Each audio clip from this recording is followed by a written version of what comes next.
so that we can sleep peacefully at night. So let me invite Dr. Merine for the next very interesting talk on the social media and let's how to connect with each other, which is I cannot overemphasize on. Thank you, Latika, for having me here, and I'm like overwhelmed by the, her superlative introduction. But yeah, I'm going to talk to you about making connections.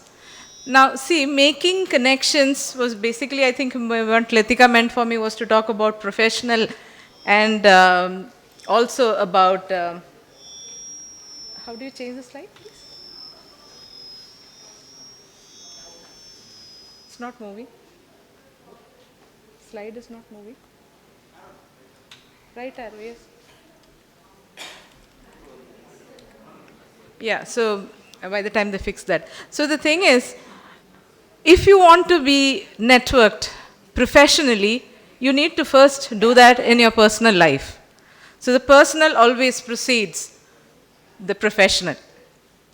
We as human beings are social beings, and as now time goes, we are sort of, coming more and more inwardly looking, isolated human beings, leaving our essential nature to be community organisms. So as the good book says, man does not live by bread alone. And unless you pay attention to your mental well-being by connecting to other people, and other people in your family, your extended family, and the community at large, this becomes more difficult, taking care of your mental well-being. Now, some uncomfortable truths need to be told here.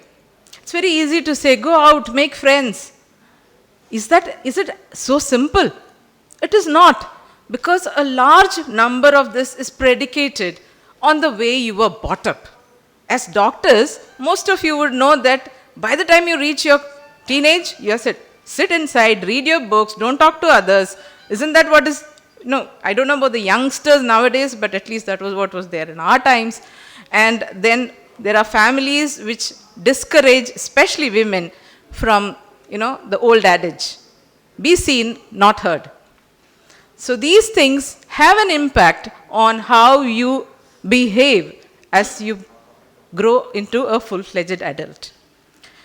Another thing which we always ignore is our social milieu. There is something called privilege. People from privileged backgrounds find it much easier to network, to connect with people. It is an uncomfortable truth, but we have to face it. Does that mean that the others can't do it? It is a learnable art. You have to take more effort. But yes, it is easier for the others. And finally, the big elephant in the room, gender. Kerala especially is a deeply patriarchal society, and there are circumscribed roles for women.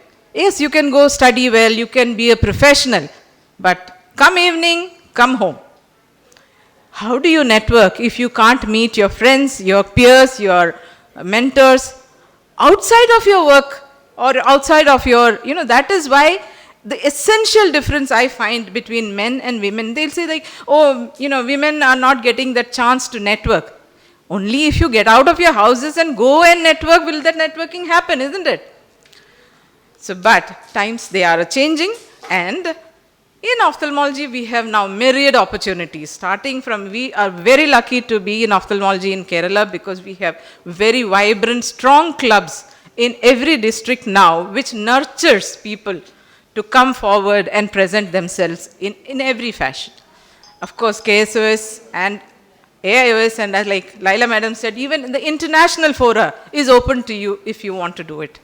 And I have to talk about the LDP, which has brought about a sea change in the way networking has happened. Started in AIOS, KSOS has taken up the flag. Big shout out to Dr. Natasha and Dr. Arup who started it.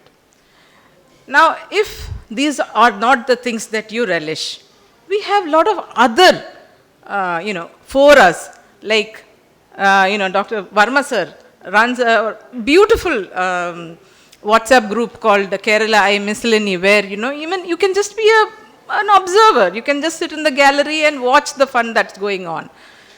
Again, Dr. Natasha has brought out a beautiful camaraderie of women in ophthalmology by starting a group for women eye surgeons called We. I think every woman who is a member there now say that, you know, when I come to a KSOS, this thing I feel as if I'm going and meeting family.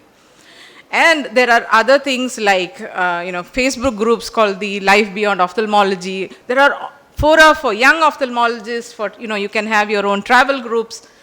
If ophthalmology is not your cup of tea and you still want to be in the medical, you know, within the medical background, like Dr. Jain, you can grow in the IMA or in your, you know, alumni groups from your colleges, you know, and if other things like Rotary and, you know, Entrepreneur Network, there are lots and lots of options now.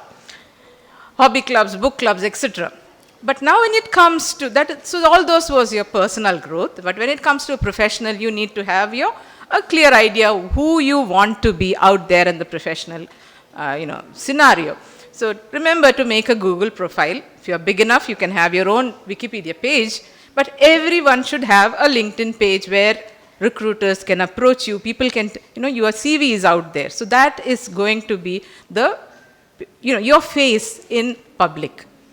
Now, if research is your thing, publish in peer-reviewed journals and high-impact journals so that that improves your image and, you know, you get into a better this thing. If none of this, you don't want to do all this, but you just, you know, want to let the world know that I am here. So yeah, you've got all these social media apps like Facebook, Instagram, and you name it. So what do you gain out of this? One, like Madam said, mentorship. Very important, that mentorship, because if you stay within your bubble, you don't know what is happening in the world outside. So it's not only important for your career development, but for your overall, as, you know, your world view as such, because it challenges the assumptions that you have made on things, you know, it's like starting from small things, which like maybe like in your family, this was the way it was done. But no, there can be 100 different ways of doing the same thing that you will only know if you connect and meet with people. It also provides feedback and support and encouragement to all your endeavors if you find the right mentor. And at the end of the day, it is not about any of these things. It is about long-lasting relationships that you make in this journey that you, when you start, you know, connecting with people. So the art of networking essentially consists of making these connections, like when you come to a drishti, you meet people, you know, see. But making it is not enough. It's like a tree or a plant. You need to nurture them. And eventually it will become a give and take. But remember, in the beginning, it is mostly give, give, give. The take comes much later. So the skills required for this is, of course, communication. You need to be clear about what you want to communicate to somebody else. But at the end of the day, people don't want to hear you speak. Mostly they want to be heard, right? So you need to learn to be an active listener. Now, what do you mean by active listener? When somebody is speaking to you, look them in the eye, maintain eye contact, be present 100%, and when they are talking to you, listen to them. Most people just want that. And these are the ways you will, you know, improve your social skills. But at the end of the day, it will be empathy which will carry this whole thing forward. Now, humor is said to be the social lubricant. But humor is something which is time-stamped.